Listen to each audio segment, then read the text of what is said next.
Pasal ke-26, jembatan antara surga dan neraka. Dalilnya adalah sebuah hadis yang diangkat oleh penulis, hadis Bukhari. Dari Abu Sa'id Al-Khudri radhiyallahu anhu menuturkan sabda Rasulullah sallallahu alaihi wasallam, jika kaum mukminin sudah bebas dari neraka.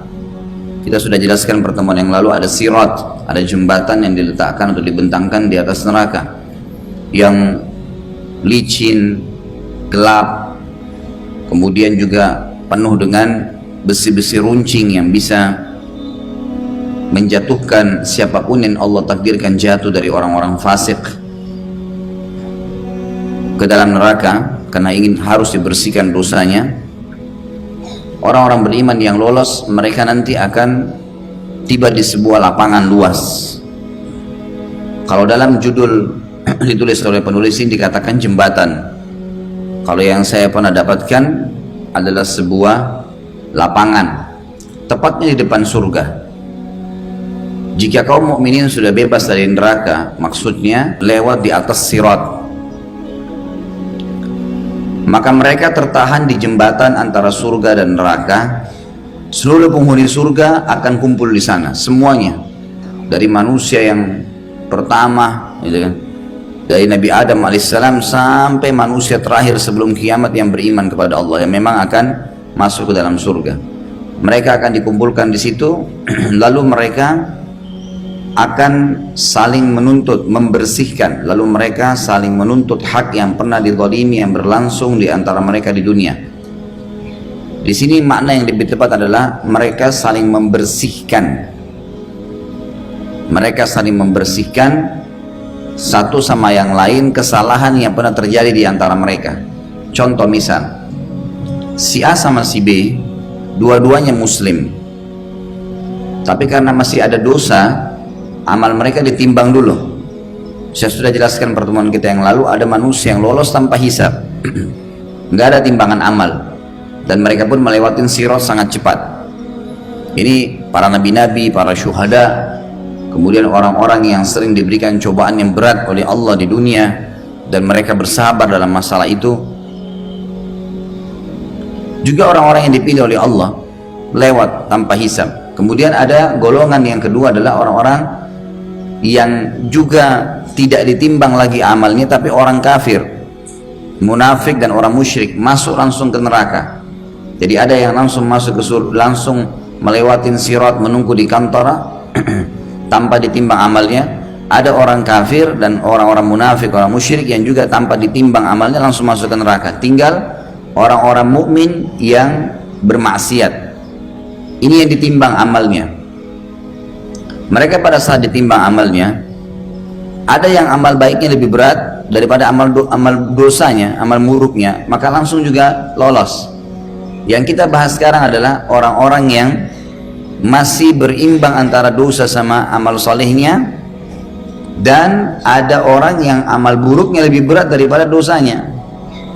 Di antara salah satu penyebab kenapa dosa mereka lebih banyak adalah adanya mazalim, adanya perilaku-perilaku yang salah antara dia dengan manusia yang lainnya, yang memang masih harus diselesaikan. Misal, si A sama si B pernah punya masalah, mungkin ghibah, mungkin fitnah, mungkin pernah mengambil hak belum sempat dikembalikan, ngambil duit, utang nggak bayar, dan seterusnya.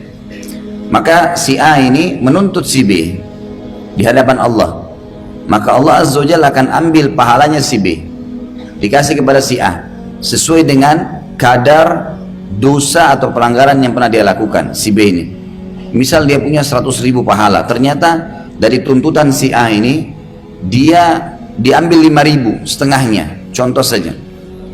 Maka si A lolos masuk ke surga karena jadi berat mendapatkan hak dari si B. Si B sekarang ternyata sisa 5.000 pahalanya, tetapi dosa si B hanya 4.000. Berarti si B walaupun sudah dituntut lolos kan? Baik, loloslah kedua si A sama si B ke kantor. Dua-duanya lolos nih, gitu kan? Karena dua-duanya timbangan amalnya lebih baik. Nah, si A sama si B ini adalah masuk dalam hadis yang sedang kita bahas. Nanti sebelum masuk ke surga, mereka akan saling membersihkan hati satu sama yang lain. Walaupun tadinya si A menuntut si B, apa boleh buat, di timbangan amal harus. Tapi tidak ada orang masuk ke dalam surga dalam kondisi hatinya kotor, nggak ada. Maka nanti si A sama si B akan dipertemukan oleh Allah Azza wa Jalla di kantara, lalu Allah membersihkan hati mereka. Nggak ada lagi dendam. Termasuk suami istri yang pernah bercerai di dunia, ada ribut antara orang tua sama anak, teman sama temannya, tapi mereka memang di timbangan amal sudah lolos. Karena amal baiknya masih lebih berat daripada amal buruknya setelah dituntut pun oleh orang yang punya hak. Maka itu yang dimaksud dalam hadis kita ini.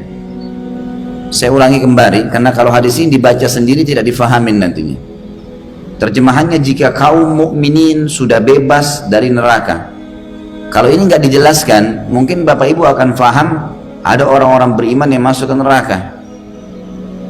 Maksudnya adalah orang-orang neraka nih masuk neraka dulu kemudian keluar, bukan mereka yang dimaksud. Maksudnya adalah sampai di sini dikasih tulisan kecil di situ, tambahkan sampai kalimat jika kaum mukminin sudah bebas dari neraka, maksudnya lewat di atas neraka melalui sirat. Jadi orang-orang yang tadi harus melewati sirat untuk masuk ke surga ya. Mereka tertahan di jembatan, tadi saya bilang terjemahannya adalah juga bisa lapangan yang luas di antara surga dan neraka. Maksudnya ini sebenarnya di hadapan surga, karena neraka sudah lewat. Tadi melewatin sirat itu di atas neraka, sudah dilewatin. Lalu mereka saling menuntut hak yang pernah dizalimi yang berlangsung di antara mereka di dunia. Maksudnya mereka saling membersihkan hati. Makna daripada menuntut sini bukan lagi ngambil-ngambilan pahala, bukan. Tetapi sudah pembersihan hati, karena sudah akan masuk ke surga dan semua sudah lolos. Semuanya saya kasih contoh tadi si A sama si B. Hingga mereka telah dibersihkan, maka diizinkan kepada mereka memasuki surga. Pada saat itu udah bersih hati mereka, udah masuk dalam surga ya. Demi zat yang jiwa Muhammad di tangannya sallallahu alaihi wasallam, sungguh seseorang dari kalian nanti kalau masuk surga lebih tahu tempat tinggalnya di surga daripada tempat tinggalnya di dunia. Bapak Ibu sekarang bagaimana hafal alamat rumahnya? Nanti kita di surga lebih tahu istana kita di surga daripada rumah kita di dunia. Ada rincian di sini. Kata ulama hadis, bagaimana memahami makna dari dia lebih tahu rumahnya di akhirat di surga daripada di dunia. Padahal rumah kita di akhirat kita belum lihat kan? Maka mereka hubungkan dengan hadis-hadis yang lain. Yang pertama adalah hadis yang menjelaskan tentang siapapun yang rindu ingin bertemu dengan Allah, kata Nabi SAW, Allah rindu ingin bertemu dengannya. Ini pernah saya jelaskan di bab kita di Minhajul Muslim tentang kematian. Dan siapapun yang benci bertemu dengan Allah, Allah benci bertemu dengannya. Maka para sahabat selama 3 hari mereka sedih mendengar hadis ini, ketakutan. Nabi SAW melihat ada apa nih, kenapa mereka bersedih. Sampai beliau masuk ke dalam rumah, menemui Aisyah pun lagi menangis. Lalu Nabi SAW tanya, kenapa wahai Aisyah? Kata Aisyah radhiyallahu anha, ya Rasulullah, hadis yang anda sampaikan betul-betul mengoyakkan hati kami nih.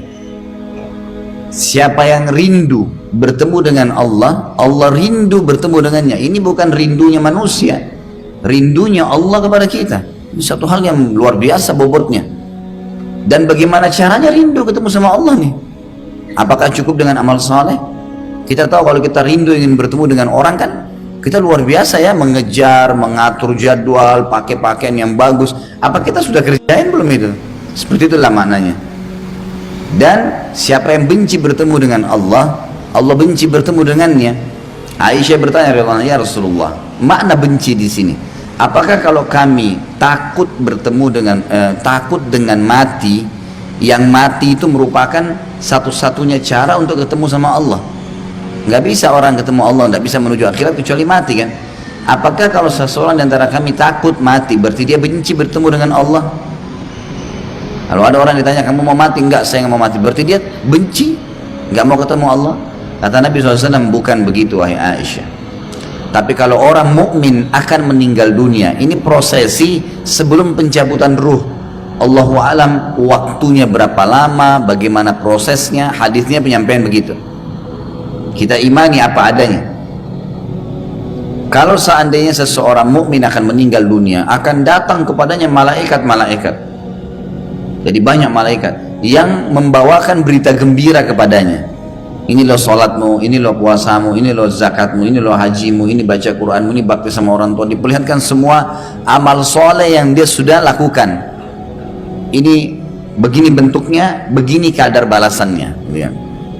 Lalu diperlihatkan oleh para malaikat setelah dilihatkan amal-amalnya. Nah, karena kamu begini amalnya, kamu akan masuk ke surga. Ini loh surga. Diperlihatkan penampakan rumahnya di surga, istananya di surga. Pada saat itu, sebelum orang meninggal.